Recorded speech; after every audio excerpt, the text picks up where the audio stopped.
হাত খরচের মাত্র ৫০০ টাকার জন্য নিজের মাকে হত্যা করেছে পাষণ্ড ছেলে। তারপর মায়ের লাশ ডিপ ফ্রিজে ভরে নাটক সাজিয়েছিল ডাকাতের, কিন্তু শেষ রক্ষা হলো না।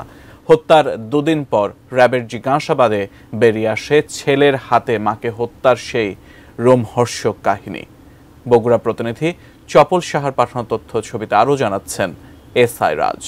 আমার আস্তে আস্তে আজকে একটু দেরি হয়েছে, নামাজ শেষ করে স্যারের সাথে কথা বলে আসতেছিলাম। 1:50 আমি বাসায় আসি, এসে দেখলাম যে বাইরে তালা লাগাই দেওয়া। মাকে হত্যার পর এভাবেই মিথ্যা আর মায়াকান্নায় কথাগুলো বলছিলেন পাষণ্ড ছেলে সাদ বিন আজিজ। যেন মনেই হচ্ছে না এই হত্যাটি সে নিজেই করেছে। এসে দেখলাম যে বাইরে তালা লাগাই দেওয়া, যেহেতু আমার কাছে এক সেট চাবি থাকে, আমি খুলে ঢুকছি।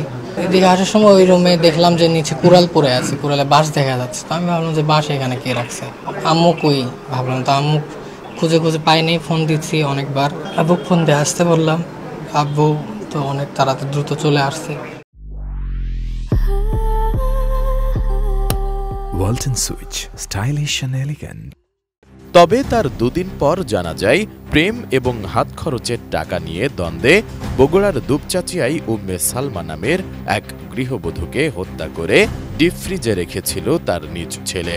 র্যাবের জিজ্ঞাসাবাদে এমন লোমহর্ষক তথ্য দেওয়ার পর তাকে আটক করা হয়। সব জায়গায় খুঁজে যখন পাইনি, আমার কি যেন মনে হলো আমি ফ্রিজটা উঠেছিলাম।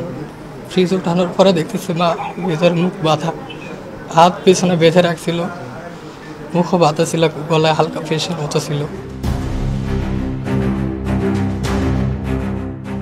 12 নভেম্বর দুপুরে র্যাব 12 এর বগুড়া ক্যাম্পে প্রেস ব্রিফিংয়ে company commander major Mohammad Ehteshamul Haque Khan এ তথ্য জানান। তিনি বলেন, হাত খরচের টাকা নিয়ে সাদ বিন আজিজুর রহমানের সঙ্গে তার মা উম্মে সালমা খাতুনের ঝগড়া বিবাদ চলে আসছিল। প্রায় প্রতিদিনই বাড়ি থেকে 500-1000 টাকা হারিয়ে যেত। ঘটনার দিন হাত খরচের টাকা চেয়ে না পাওয়ায় সাদ তার মাকে হত্যা করে ডাকাতি বলে প্রচারের চেষ্টা করেন।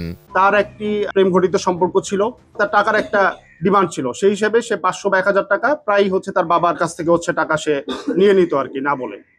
এখন এইটা তার মার কাছে বেশ কয়েকবার ধরাও খেয়েছে এবং এটা নিয়ে তাদের ভিতরে বেশ বাকবিতণ্ডা, ঝগড়া এগুলো হয়েছে। এর প্রেক্ষিতে সে সকালবেলা রাগ করে নাস্তা না খেয়ে সে মাদ্রাসায় চলে যায়।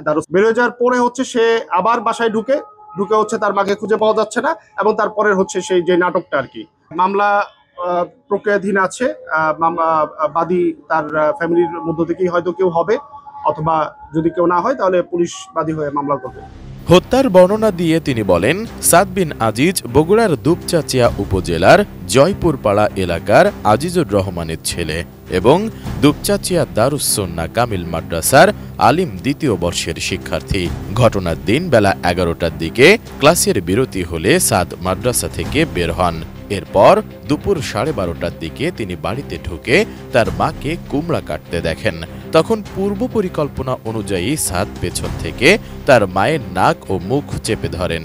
এ সময় ধস্তাধস্তির এক পর্যায়ে কুমড়া কাটার বটিতে সাদের তর্জনী আঙ্গুল কেটে যায়, কিন্তু তারপরও সে 2 হাত দিয়ে নাক ও মুখ চেপে ধরে শ্বাস রোধ করে তার মায়ের মৃত্যু নিশ্চিত করে।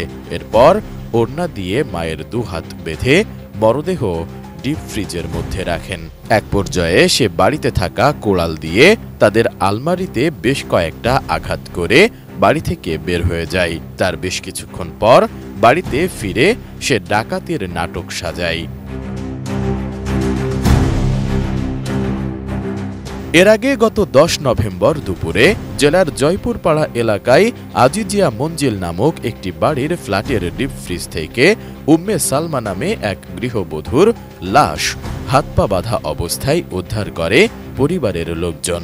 পরে পুলিশ ময়নাতদন্তের জন্য লাশটি বগুড়া শহীদ জিয়াউর রহমান মেডিকেল কলেজ হাসপাতালে প্রেরণ করে।